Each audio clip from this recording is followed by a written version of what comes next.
Llegamos al final de una semana que ha estado muy interesante, aprendiendo mucho sobre lo que significa amar a Dios. Hemos aprendido mucho gracias a los comentarios de nuestro pastor Dani Perla, y la lección de Escuela Sabática ha estado interesada en esta semana en que comprendamos que el amor a Dios no es algo que surgió luego, más tarde, como un requisito para relacionarnos con Él, sino que en realidad Dios mismo se motivó primero, Él mismo actuó primero, para decirlo mejor. Él actuó primero por amor para salvarnos, y lo único que espera de nosotros es que respondamos a ese amor con amor. Pero vamos a orar y hoy vamos a hacer un repaso de los temas esenciales que hemos visto durante esta semana. Querido Padre, venimos ante tu presencia agradecidos por la revelación que tú nos reafirmas de tu carácter de amor en la lección que hemos estudiado durante estos días. Hoy queremos pedirte, por favor, acompáñanos y danos de tu Espíritu Santo para vivir en esa relación de amor. Lo pedimos en el nombre de Jesús. Amén. Pastor Dani Perla, yo quisiera comenzar con una pregunta que tiene que ver con esto de amar a Dios. Se ha repetido durante la semana este pasaje: amarás al Señor tu Dios con todo tu corazón, con toda tu alma, con toda tu mente. Pero tal vez alguien podría preguntarse, ¿cómo podemos amar a alguien a quien nunca hemos visto? Es decir, me piden que yo ame a Dios, pero yo nunca lo he visto, yo no sé cómo es Él, nunca he tenido un contacto personal con Él. ¿Cómo puedo amarlo? Muy bien, una pregunta interesante. Yo creo que es así, o sea, no hemos visto a Dios, nadie, ni que seamos pastores. El que estuvo más cerca, la Biblia dice, hablaba con Dios cara a cara, era Moisés, pero no se refería que lo veía, claro, sino que se refería que hablaba verbalmente con él, y Dios le respondía y Moisés le hablaba, solo que era como hablar que alguien está detrás de un telón y nosotros del otro lado. Esa era la manera, pero no era que Moisés veía a Dios cara a cara, porque ningún hombre en el estado actual puede ver a Dios y vivir. Ahora, ¿cómo entonces es que podemos amar a Dios? Es porque la Biblia dice, Dios es amor. Y si Él nos hizo, Él creó en nosotros algo que responde a su amor. Es como una guitarra. Muy bien. Es como una guitarra. Una guitarra tiene cuerdas. ¿Qué pasa si yo toco una de esas cuerdas? Hay una vibración y por la estructura del instrumento produce un sonido. Así es con nosotros también. Cuando Dios me dice que yo lo ame, Él ya hizo algo en mí que responde a ese amor, porque estamos hablando ahí por creación, por estructura. Dios hizo algo, pero Dios no nos ha dejado en un vacío. Aunque no lo hemos visto, nos ha dejado la revelación, que es su palabra. Amén. Envió a su Hijo Jesús, de la cual su palabra también nos da testimonio.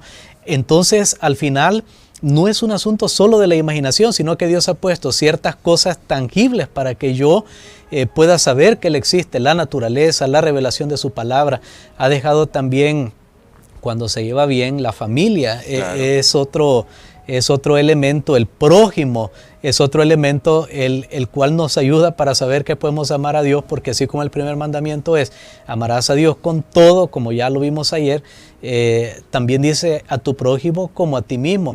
Y entra aquí lo que dice también el apóstol Juan, que si alguien no ama a los que ve, ¿cómo va a amar a alguien que no ve? Claro. O sea, las personas que están a nuestro alrededor, el poder amarles a ellos es un reflejo del amor de Dios, porque Él es el creador de todas las cosas. Entonces yo creo que Dios ya hizo algo.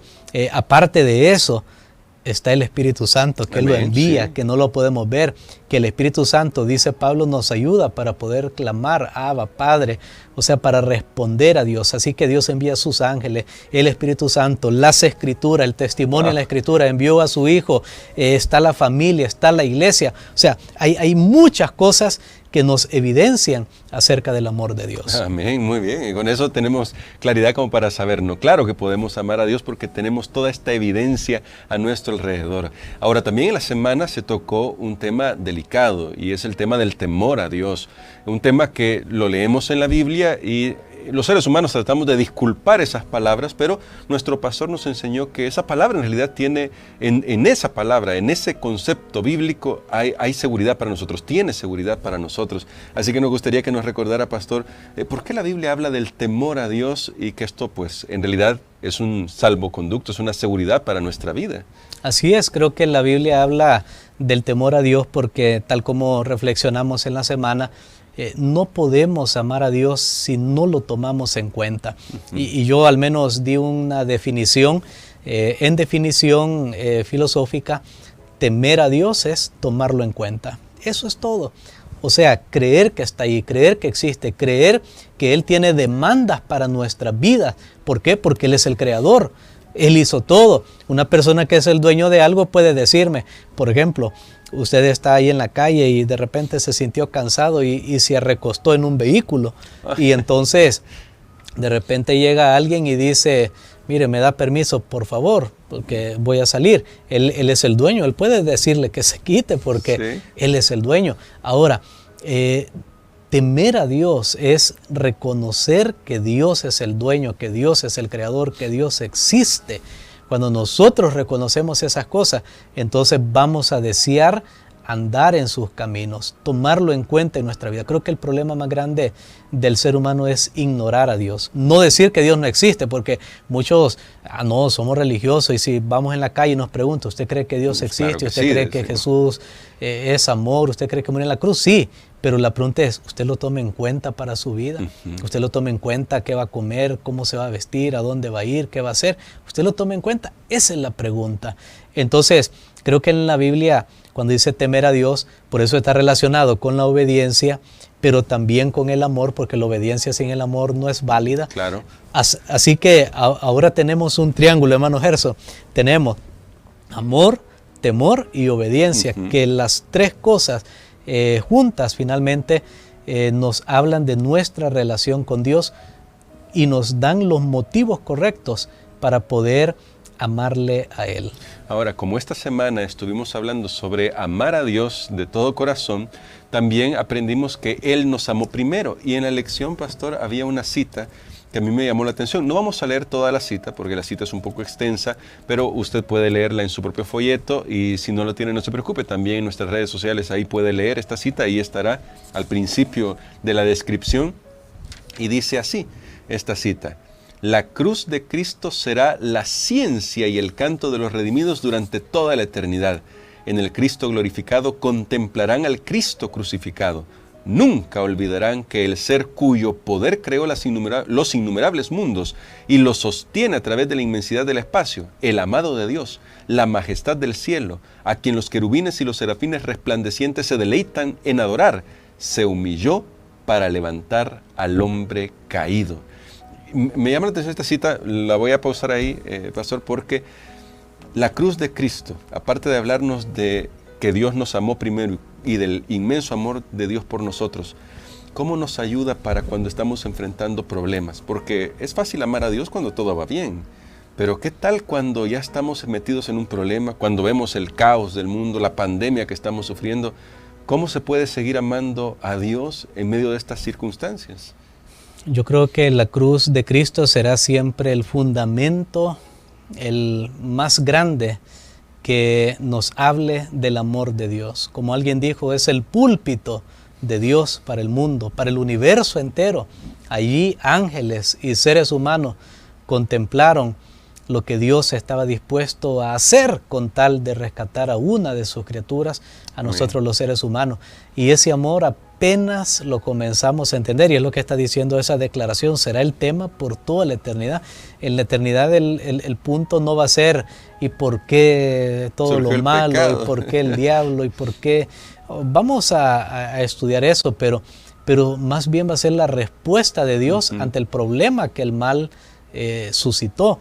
Entonces, la cruz de Cristo provee también para nosotros un consuelo al saber que no estamos solos y que no sufrimos solos. Yo creo que esto también afectó a Dios, y si para Él no hubo de otra manera, quiere decir, hermano Gerson, que cuando en mi vida llegue un problema, no hay otra manera, pero Dios me va a dar la gracia y la fuerza para poder salir adelante. Así que en medio del caos, del dolor, del sufrimiento, de la crisis, mire a la cruz de Cristo. Y tal vez en vez de pensar, ¿por qué yo? ¿Por qué Dios no hace algo? Vean, no, Dios está haciendo algo. ¿Cómo? Ahí está en la cruz.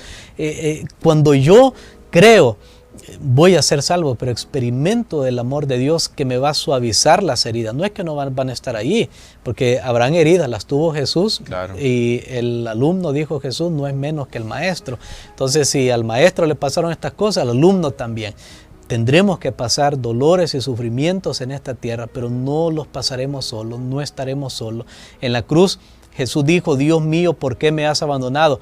Para que tú y yo nunca podamos sentirnos abandonados por Dios, porque ahí está la trampa. Sí, Jesús fue separado del amor del Padre, pero tú y yo no tenemos que ser separados del amor del Padre. Vamos a sufrir, pero con el amor del Padre sosteniéndonos, ayudándonos, dándonos esperanza que un día todo va a ser renovado, y eso tiene una gran perspectiva. Jesús mismo no sabía, estando en la carne, cuál iba a ser el resultado, pero Él por amor se entregó, estuvo dispuesto a morir en nuestro lugar y a perecer por la eternidad con tal que nosotros pudiéramos ser salvados. Amén. Bueno, y con ese inmenso amor que Él mostró por nosotros, lo menos que podemos hacer nosotros es responderle con amor, serle fiel a Él. Y si tropezamos en algún momento, porque dice la Biblia que no hay ningún hombre recto, justo en esta tierra, podemos acudir a Él y en Él encontraremos la fuerza para levantarnos las veces que necesitemos levantarnos, siempre y cuando estemos caminando en una relación personal con Dios.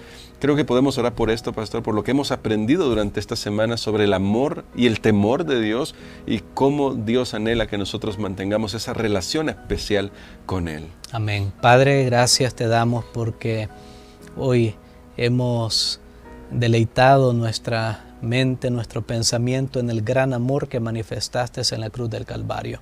Gracias porque es un amor que ya no puede ser retraído, es un amor que ya fue dado, está allí para beber de ese amor gratuitamente. Amén. Ayúdanos, Señor, para aceptarlo, para vivirlo, para compartirlo, y ayúdanos para que nuestro ser responda con lo que tú has hecho, esa parte de la mente que tú le llamas la puerta en Apocalipsis. Yo estoy a la puerta y llamo, que ese lugar que tú llamas la puerta, que está en el cerebro, que responde a tus estímulos, ayúdanos para que se pueda activar, Señor, si ha sido desactivado por vicios, por malos hábitos, por la dureza, por los problemas de esta vida, por lo que sea.